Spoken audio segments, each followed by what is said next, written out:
बिस्मिल्लाहिर्रहमानिर्रहीम। मोहम्मद बिलाल आज़ाद के साथ आज हम लेक्चर 15 केमिस्ट्री पढ़ेंगे।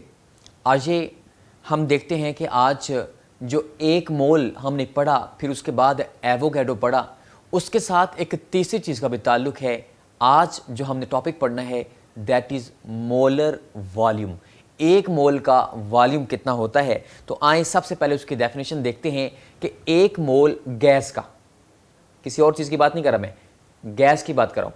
एक मोल गैस का ले लीजिए, गैस आइडियल होनी चाहिए और आपने इस वक्त जो टेम्परेचर और प्रेशर रखना है वो भी स्टैंडर्ड रखना है। तो एक मोल गैस लेने के बाद आप इसका वॉल्यूम चेक करेंगे, वो 22.414 डेसीमीटर क्यूब बनेगा।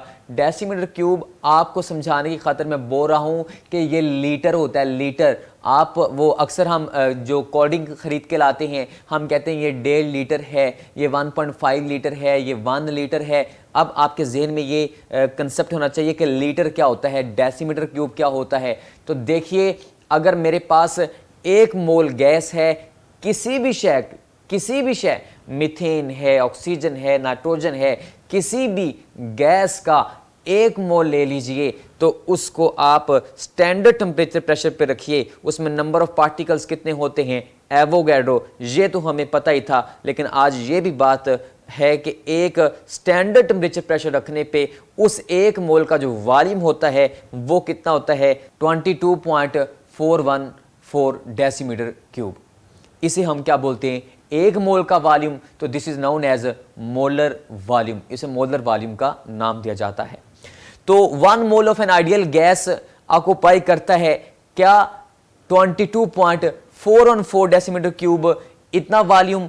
उसके बाद हमारे पास एक बात याद रहे कि ये बात हो रही है स्टैंडर्ड टेम्परेचर और प्रेशर की। क्यों? क्योंकि जब आप गर्म करेंगे तो फिर तो वॉल्यूम फैल जाएगा, और अगर आप इसे और लो टेम्परेचर करेंगे तो और वो नीचे जम जाएगा, और अगर आप इसके ऊपर हाई प्रेशर करेंगे तो वो वॉल्यूम कम होगा, लो प्रेशर करेंगे तो वॉल्यूम ज़्यादा होगा। ये आपने बॉयल्स लॉ पढ़ा है कि अगर प्रेशर ज़्यादा किया जाए तो वॉल्यूम कम होता है। तो याद रहे, आपने टेम्परेचर और प्रेशर को तंग नहीं करना, दोनों को स्टैंडर्ड रखना है। तो एक मोल गैस का जो वॉल्यूम होता है वो हमेशा कितना होगा, 22.414 डेसीमीटर क्यूब। इसे हम क्या बोलते हैं, एक मोल का वॉल्यूम। तो फिर this is known as molar volume, इसे मोलर वॉल्यूम का नाम दिया जाता है। लीजिए, आइडियल गैस क्या होती है और स्टैंडर्ड टेम्परेचर प्रेशर क्या होते हैं, देखते हैं कि स्टैंडर्ड टेम्परेचर प्रेशर जो है वो 273 केल्विन, ये टेम्परेचर होता है स्टैंडर्ड, और जो प्रेशर स्टैंडर्ड होता है वो कितना होता है, 1 ATM। ये इंशाल्लाह चैप्टर 3 के अंदर भी हम ATM के बारे में और टेम्परेचर के बारे में तफसील से थोड़ी सी डिस्कशन करेंगे। अभी हमने देखना है कि आइडियल गैस कौन सी होती है। मैं आपको एक चीज़ बता दूं, आपने एक बात का ख्याल रखना है, आइडियल गैस वो गैस होती है जो होती नहीं है। इस कमरे में गैस है, निकाल दीजिए, जो बाकी बच गया, जो नहीं बचा, मतलब वो आइडियल गैस है। मेरा कहने का मतलब ये है कि आइडियल गैस मीन मॉलिक्यूल्स बहुत दूर, जो गैस लॉज को ओबे करे। मतलब रियल जो गैस होती है ना, नाइट्रोजन, ऑक्सीजन, ये आइडियल नहीं हो सकती, 100% आइडियल कभी भी नहीं हो सकती। ये हम इंशाल्लाह बड़ी तफसील से, बड़ा अच्छा लॉन्ग क्वेश्चन, बड़ा ज़बरदस्त लॉन्ग क्वेश्चन चैप्टर 3 के अंदर पढ़ेंगे।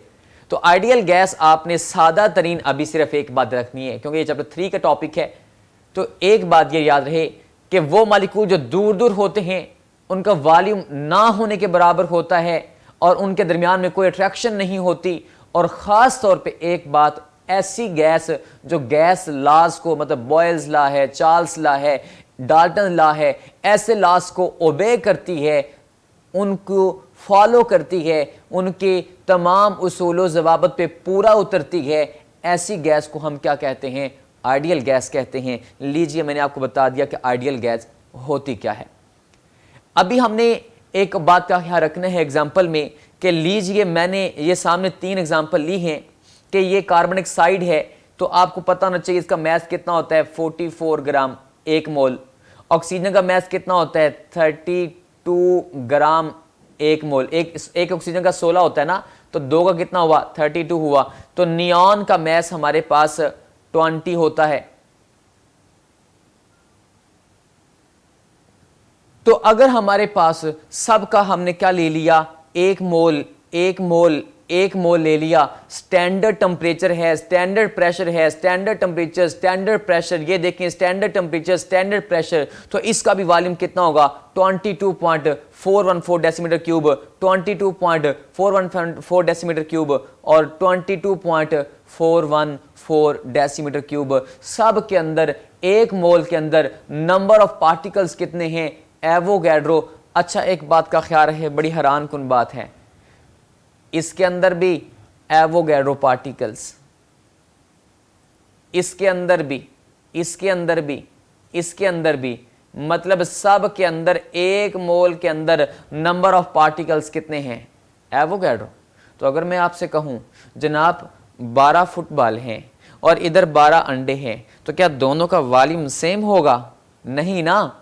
तो यहां पे आप कह रहे हैं कि वो भी एवोगैड्रो, वो भी एवोगैड्रो, वो भी 1 मोल, वो भी 1 मोल, वो मीथेन है, उसमें CH4 1 कार्बन 4 हाइड्रोजन, उसके साइज में यूं समझिए जैसे फुटबॉल है, जबकि दूसरी तरफ हाइड्रोजन तो सिर्फ 2 छोटे इंतहाई छोटे साइज वाली हाइड्रोजन, तो 2 H हैं। तो इसका मतलब इसका साइज यूं समझिए जैसे एग है। तो अभी आप कह रहे हैं कि दोनों, अगर वो भी एवोगैड्रो वो भी एवोगैड्रो, तो आपने कहा वॉल्यूम भी सेम है। लेकिन असल बात फुटबॉल की या अंडों की नहीं है, हम बात किसकी कर रहे हैं, गैसेस की बात कर रहे हैं। ये हम एंड पे जाके मैं बताऊंगा कि गैस में ये क्यों होता है, क्योंकि आपको पता है स्टैंडर्ड टेम्परेचर प्रेशर पे गैस एक खास डिस्टेंस पे रहती है। गैस के मॉलिक्यूल्स के दरमियान में फासला इतना ज्यादा होता है कि एक मॉलिक्यूल अगर इतना भी बड़ा साइज हो जाए तो उससे कमरा नहीं फटेगा, वॉल्यूम नहीं बढ़ेगा। अगर यहाँ पे 4 लोग बैठे हैं, मतलब ये कि एक बंदे और दूसरे बंदे के दरमियान में फासला इतना है कि एक का मोटापा जितना भी हो जाए तो कमरे पे फर्क नहीं आएगा। मेरे बेटे असल में होता क्या है कि ये गैस की बात हो रही है और गैस में एक मॉलिक्यूल दूसरे मॉलिक्यूल से 300 गुना ज्यादा दूर होता है उसके साइज की निस्बत। इसलिए हम बात कर रहे हैं किसकी, गैसेस की, कि एक मुल्क कभी भी किसी भी गैस का हो तो उसका वॉल्यूम कितना होगा 22.414 डेसीमीटर क्यूब। लेकिन शर्त है कि स्टैंडर्ड टेम्परेचर और प्रेशर होना चाहिए। अभी हम ये दोबारा से एक हीलियम की, जिनॉन की, मीथेन की एग्जांपल है। 1 मोल 1 मोल 1 मोल, तो ये भी 22.414, ये भी 22.414, ये भी 22.414। लेकिन शर्त है एट STP, स्टैंडर्ड टेम्परेचर और प्रेशर की बात हो रही है। अभी हम मॉलिक्यूल्स, गैस की मैंने थोड़ी देर पहले भी बात बताई कि एक मॉलिक्यूल, ये सामने आपके गैस आ रही है, इसमें आप देखें मॉलिक्यूल्स कैसे हरकत कर रहे हैं, दूर दूर हैं। एक गैस का मॉलिक्यूल दूसरे मॉलिक्यूल से करीबन 300 गुना ज़्यादा दूर होता है उसके साइज़ की निस्बत। अभी हम देखते हैं कि एग्जाम्पल 10 हमसे वॉल्यूम के बारे में पूछा गया है कि सवाल है कि एक गैस है, उसे हमने एक कंटेनर के अंदर, सिलेंडर के अंदर बंद किया हुआ है और उसका वॉल्यूम हमें 500 सेंटीमीटर क्यूब दिया गया है और उसके मैस भी दिया गया है और हमें क्या फाइंड करना है, मोलर मैस फाइंड करना है। अच्छा देखिए वॉल्यूम दिया गया है तो हम इससे कैसे मोलर मैस हासिल कर सकते हैं, आइए देखते हैं।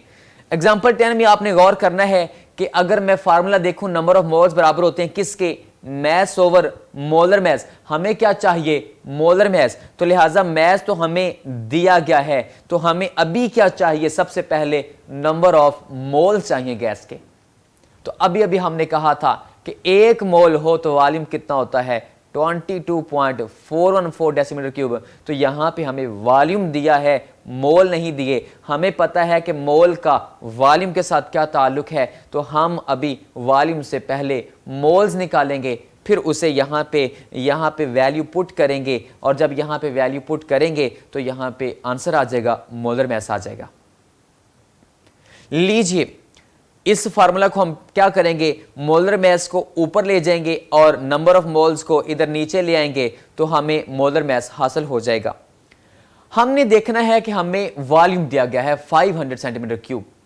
तो जिंदगी में आज एक बात बता रहा हूं, अगले जितने भी न्यूमेरिकल होने हैं, मैंने पिछले लेक्चर में भी बताया था, इनके लिए एक उसूल याद रख लीजिए, जो चीज़ हमेशा दी गई होती है उसे आपने लेफ्ट पे लिखना है, जो मालूम करनी है उसे हमेशा आपने राइट साइड पे लिखना है, गलती नहीं होगी इंशाल्लाह। दो चीज़ों को आपस में हमेशा कंपेयर करना है, एक चीज़ जो आपको डाटा दिया गया है उसे आपने लेफ्ट पे लिखना है, जो चीज़ मालूम करनी है उसे आपने राइट साइड पे लिखना है। अभी हम एग्जाम्पल 10 देखते हैं। जो हमें वॉल्यूम दिया हुआ है वो कितना दिया हुआ है, 500 सेंटीमीटर क्यूब, और जो हमारे पास एक स्टैंडर्ड बात हमें पता है कि वो 22.414 डेसीमीटर क्यूब हों तो 1 मोल होता है। मतलब जो चीज़ मालूम करनी है उसे मैंने राइट साइड पर रखा है। तो आपको पता होना चाहिए कि हमें सेंटीमीटर क्यूब में वॉल्यूम दिया है, तो इसलिए मैंने साथ जानबूझ के लिख दिया है कि 22.414 के साथ लिख दिया है कि इसे 1000 से मल्टीप्लाई करने के बाद 22414 मतलब पॉइंट खत्म कर दिया है। इतने सेंटीमीटर क्यूब हो तो 1 मोल होता है। तो मुझे बताएं 1 सेंटीमीटर क्यूब हो तो फिर कितने मोल होंगे। इस 22414 को क्या करें, इधर नीचे ले जाइए 1 के और डिवाइड कर दीजिए 1 को। तो इसको डिवाइड करने के बाद हमने देखना है कि 500 सेंटीमीटर क्यूब हो तो फिर कितने मोल होंगे। ये 1 सेंटीमीटर क्यूब का जवाब आया मोल के लिए। तो अगर हमें 500 सेंटीमीटर क्यूब दिए हैं जो सवाल में दिए हैं तो उसके मोल्स कितने होंगे। वो जो एक शय की कीमत होती है, एक शय की वैल्यू होती है, तो वो 500 की कितनी होगी, उसे 500 से मल्टीप्लाई कर दीजिए। 500 से मैंने उसे मल्टीप्लाई कर दिया। ले आपके पास मोल्स आ गए हैं 500 सेंटीमीटर क्यूब। हमें वॉल्यूम दिया था, हमने उससे क्या निकाल लिए, मोल्स निकाल लिए। अब फार्मूला को देखते हैं। फार्मूला क्या होता है, number of moles is equal to mass over molar mass है। हमें मोलर मैस चाहिए, मैस तो सवाल में दिया हुआ है और हमें क्या फाइंड करना है, नंबर ऑफ मोल्स को वैल्यू पुट करके मोलर मैस फाइंड करते हैं। तो लीजिए मोलर मैस किसके बराबर होगा, नंबर ऑफ मोल्स को इधर नीचे ले जाएं और मोलर मैस को इधर ऊपर ले जाएं। तो हमें मैस भी दिया हुआ है और अभी अभी हमने नंबर ऑफ मोल्स भी डिराइव किए हैं। तो हमारे पास जो मैस दिया गया है वो 0.72 ग्राम दिया हुआ है और जो मोल अभी अभी हमने निकाले हैं 0.0223 मोल निकाले हैं। तो आंसर आ गया है 32 ग्राम पर मोल। तो ये उस गैस का मोलर मैस है।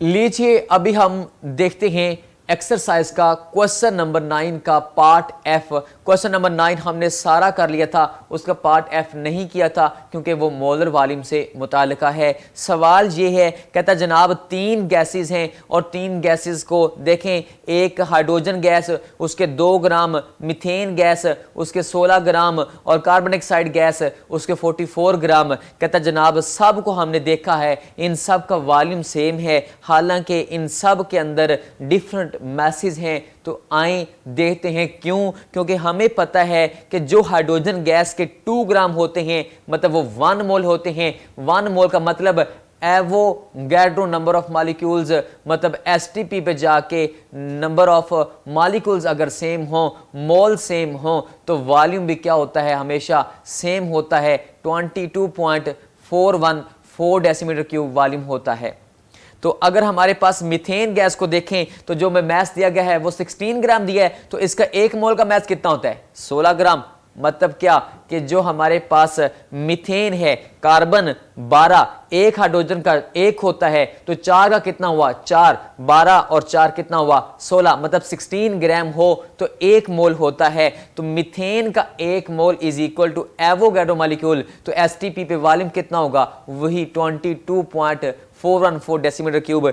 ठीक इसी तरीके से जो कार्बन डाइऑक्साइड का मैस दिया गया है वो कितना दिया गया है, 44 ग्राम। तो 1 मोल भी कितना होता है, 44 ग्राम। तो इसका मतलब ये भी एवोगैड्रो मॉलिक्यूल, तो मतलब ये भी क्या हुआ फिर, सेम वॉल्यूम 22.414 डेसीमीटर क्यूब। लेकिन शर्त है एट एसटीपी, सब का 1 मोल है। So 1 mole of any gas at STP occupies the volume 22.414 decimetre cube.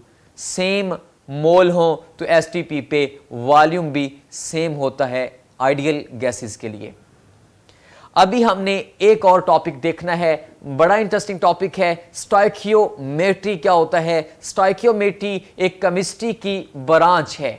कौन सी ब्रांच है जो डील करती है, एक रिएक्शन है, उसमें रिएक्टेंट्स हैं, प्रोडक्ट्स हैं। बैलेंस केमिकल इक्वेशन हम बताती है, बैलेंस केमिकल इक्वेशन हमें बताती है कि जितना मैस रिएक्टेंट्स का होगा उतना ही मैस प्रोडक्ट्स का होगा। इसका मतलब कि स्टोइकियोमेट्री ब्रांच ऑफ केमिस्ट्री है which deals about the quantitative मिकदार, क्वांटिटी मीन मिकदार, amount, quantitative relationship between reactants and products in a balanced chemical equation.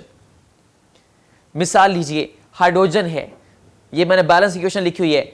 एक H का मैस 1 होता है तो H2 का मैस कितना हुआ, 2.016 होता है। लेकिन मैं शॉर्टली लिख रहा हूं 2 ग्राम, तो 2 को 2 से मल्टीप्लाई किया तो मतलब ये कितना हुआ, 4 ग्राम। तो इधर देखें एक ऑक्सीजन का मैस कितना होता है, 16, 2 से मल्टीप्लाई किया तो कितना हुआ, 32 ग्राम। और इसी तरीके से ऑक्सीजन और हाइड्रोजन को मिलाने के बाद जो पानी बना तो वो एक वाटर का मैस कितना होता है, 18, उसे 2 से मल्टीप्लाई किया तो कितना हुआ, 36 ग्राम। जरा चेक कीजिए रिएक्टेंट्स का मैस कितना है, ये भी 36, प्रोडक्ट्स का कितना है, वो भी 36। ये जो क्वांटिटी का रिलेशन बताने वाली केमिस्ट्री की ब्रांच है that is known as stoichiometry.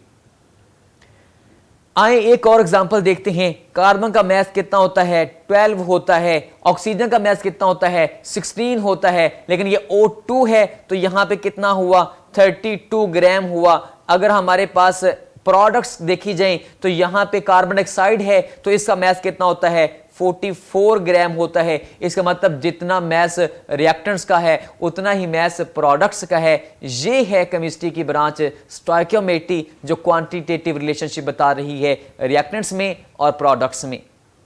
अभी हमारे पास एक और एग्जांपल है, आप इसका मैस निकालेंगे मीथेन का और ऑक्सीजन का, दूसरी साइड पे कार्बन डाइऑक्साइड और वाटर का, तो आप चेक करेंगे कि मैस बराबर आएंगे। आपने स्टोइकियोमेट्रिक अमाउंट्स क्या होती हैं ये भी टर्म याद रखनी है कि जो अभी हमने बैलेंस्ड केमिकल इक्वेशन को हल किया, उनकी क्वांटिटी लिखी, उनकी अमाउंट लिखी, वो क्वांटिटी वो अमाउंट जो होती है उसे स्टोइकियोमेट्रिक अमाउंट बोलते हैं। आइए अभी एक और इंतहाई इंपॉर्टेंट शॉर्ट क्वेश्चन देखते हैं, बड़ी दफा बोर्ड में पहले आ चुका है। Define stoichiometry, what are the two basic assumptions. इसके दो अजम्पशंस कौन सी हैं, इसके लिए दो जरूरी बातें कौन सी है। स्टोइकियोमेट्री एक ऐसी केमिस्ट्री की ब्रांच है जो कहती है जनाब मैं रिएक्टेंट्स और प्रोडक्ट्स में रिलेशन बता दूंगी क्वांटिटी का कि इतना मैस है तो इतना बनेगा, जिस चीज का जितना मैस हो उसी हिसाब से एक खास मैस बनेगा प्रोडक्ट्स का, ये बता देगी केमिस्ट्री की ये ब्रांच।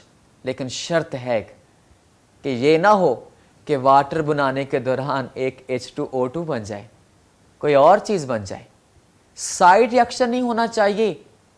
हाँ एक और भी शर्त है, ये ना हो कि जनाब H2 आपने 4 ग्राम ली थी, उसमें से 3 ग्राम तो रिएक्शन कर गई, 1 ग्राम नीचे पड़ी, आपने देखा नहीं जार में। आपने 2 जार हैं हाइड्रोजन ऑक्सीजन के, दोनों को मिलाया, मिलाने के बाद आपने गर्म किया, जनाब एक जार के अंदर आपने देखा नहीं थोड़े से ग्राम रह गए हैं। ऐसा नहीं होना चाहिए कि रिएक्टेंट्स पीछे पड़े हों। All reactants must be converted into products.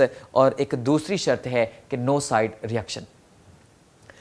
इसमें हमारे पास 2 लॉज का ख्याल रखना है, law of conservation of mess और लॉ ऑफ डेफिनेट प्रोपोर्शन। ये हमने फर्स्ट लेक्चर के अंदर भी बताया था कि law of conservation of mess क्या है कि हमें जितना मैस रिएक्टेंट्स का दिया गया होता है उतना ही मैस हमेशा किसका होता है, प्रोडक्ट्स का होता है, वो कभी ज़ाया नहीं होता। लीजिए इन दोनों को मैं 1 बाय 1 एक स्टेटमेंट के साथ बता देता हूं कि law of conservation of mess कहता है जितना मैस रिएक्टेंट्स का है उतना ही मैस प्रोडक्ट्स का है। मैंने कलर स्कीम ऐसी लगाई है, आप जरा गौर कीजिए। रिएक्टेंट्स में ऑक्सीजन को ये 2 ब्लू ऑक्सीजन नजर आ रही है, इधर भी 2 ब्लू ही ऑक्सीजन है। इधर चेक कीजिए येलो में 4 हाइड्रोजन नजर आ रही हैं, इधर भी चेक कीजिए 4 ही आपको हाइड्रोजन नजर आएंगी येलो में। मतलब जितना मैस रिएक्टेंट्स का है उतना ही मैस प्रोडक्ट्स का है।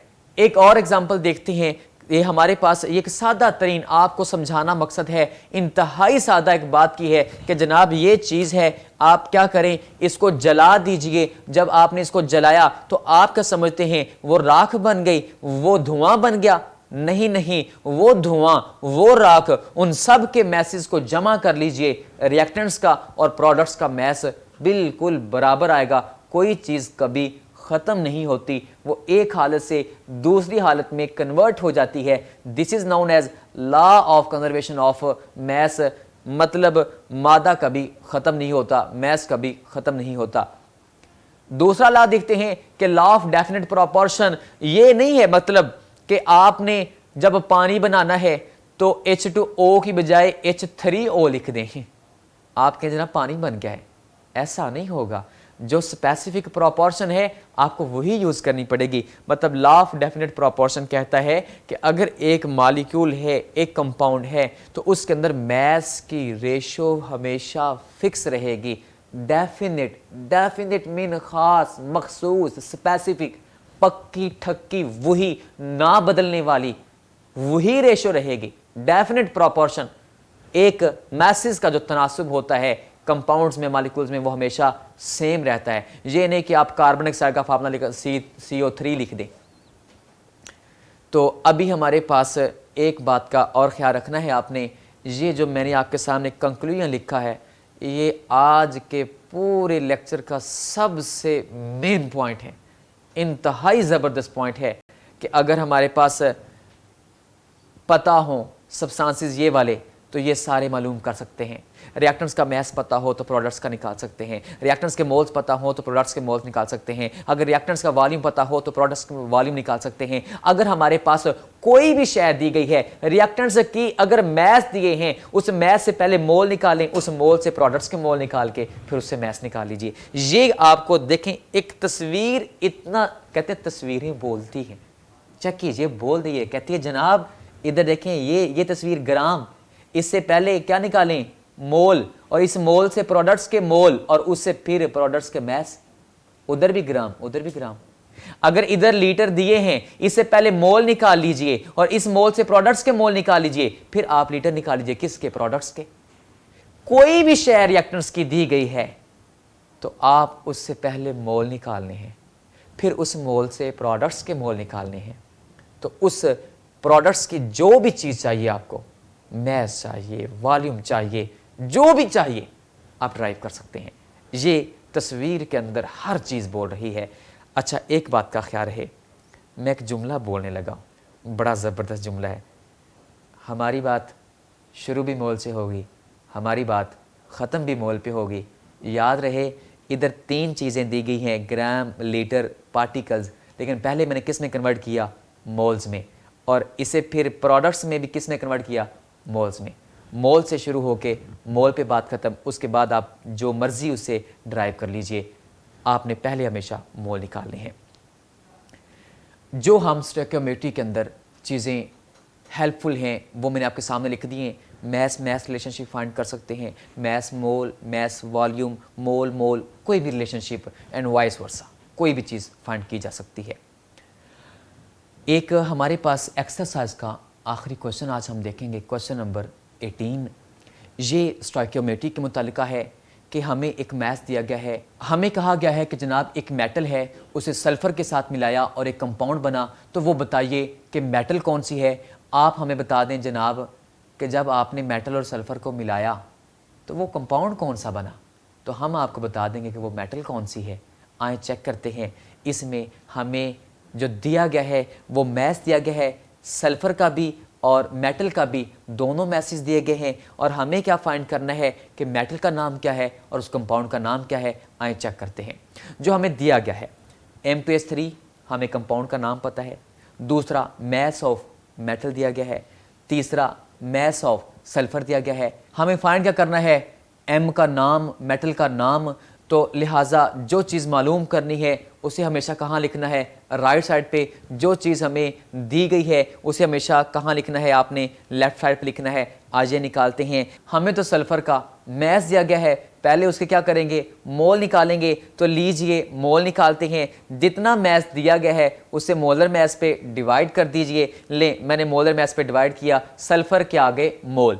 अब हमें सल्फर के मोल हमारे पास हैं, फाइंड क्या करना है, m। तो हम इन दोनों को कंपेयर कर लेते हैं, जो मालूम करना है उसे राइट साइड पे और जो सल्फर है उसे लेफ्ट साइड पे। आए मैं कंपेयर करता हूं तो बैलेंस इक्वेशन कहती है कि जनाब अगर हमारे पास सल्फर के 3 मोल हों तो m के 2 मोल चाहिए, ये बैलेंस इक्वेशन बता रही है।